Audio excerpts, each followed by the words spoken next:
Hey, back for part 3.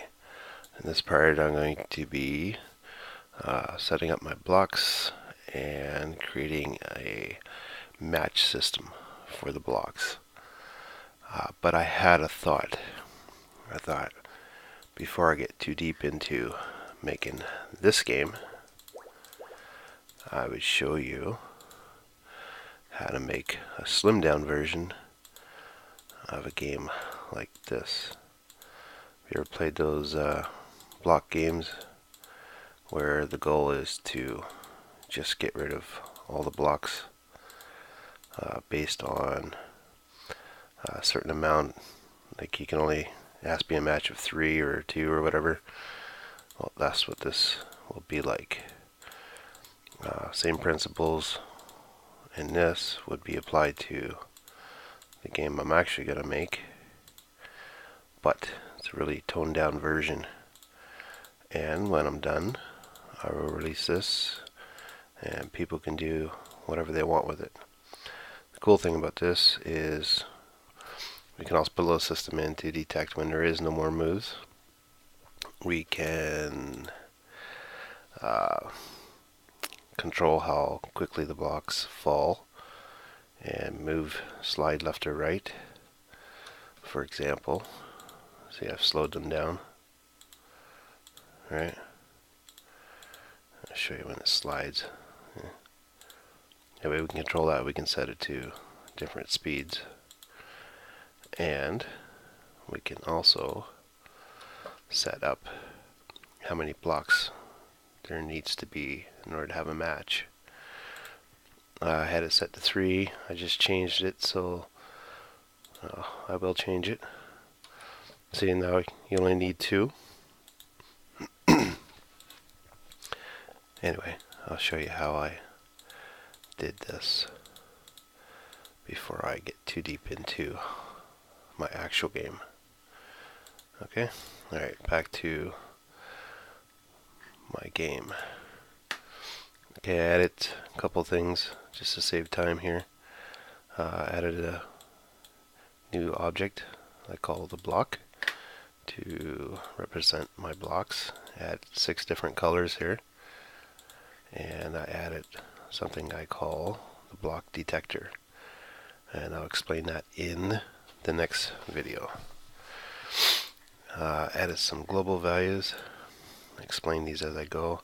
I had 2 here, but I took them out because I won't need them in order to create this simple part. I'll put them back in later, but I will need these 3.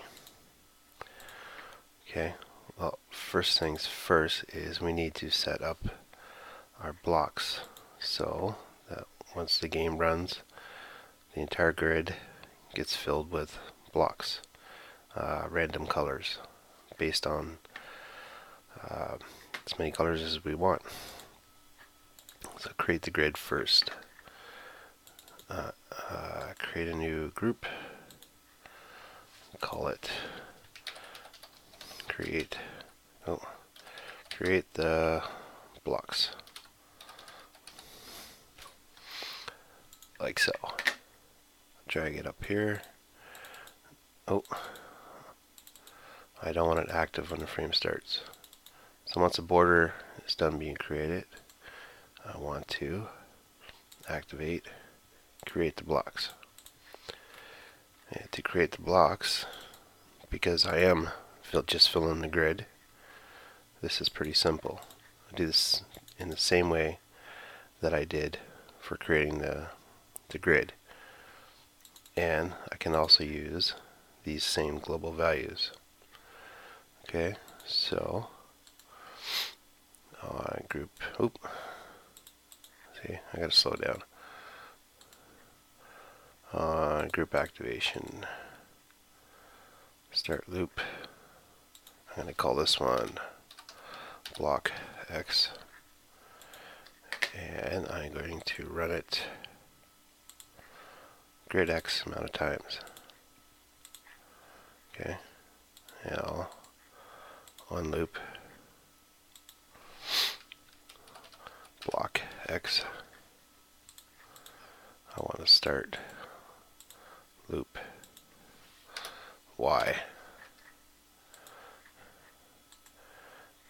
grid Y amount of times.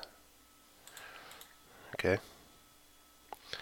Now on loop block Y,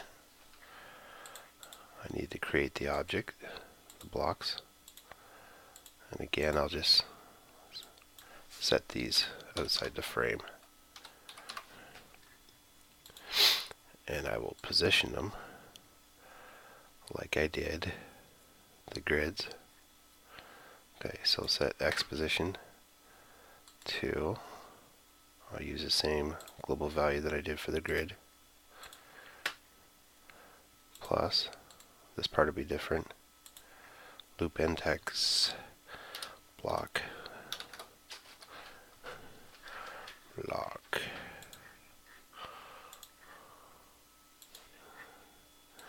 okay, oops, block X, right, times, now we gotta get the width of the block, so right edge minus left edge,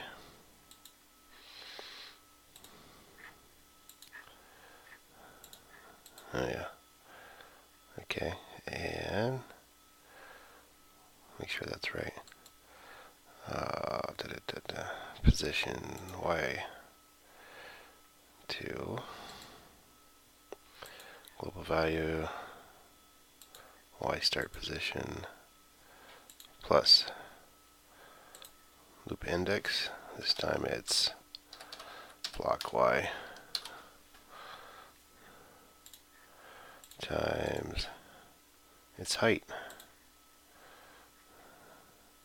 Guess I gotta close this in brackets, minus its top edge. Is that right? Yes. There, see, I just filled the grid with my blocks. I got 196 grid and 196 blocks. Now, it's just a matter of setting the random blocks. So we'll go random. We'll use the global value that I called block colors. And yeah, so random that block colors is set to 3. There. Boom, bang. That was pretty simple, right? Okay, so we'll close, deactivate this group once all the blocks are created. So, once grid X, what am I doing? Okay, count number of blocks equals grid X times grid Y, group of events, deactivate, create the blocks. There. And that's it. Now if you run this, you'll see every time you do it, randomizes the blocks. Good. Pretty simple, right? Okay.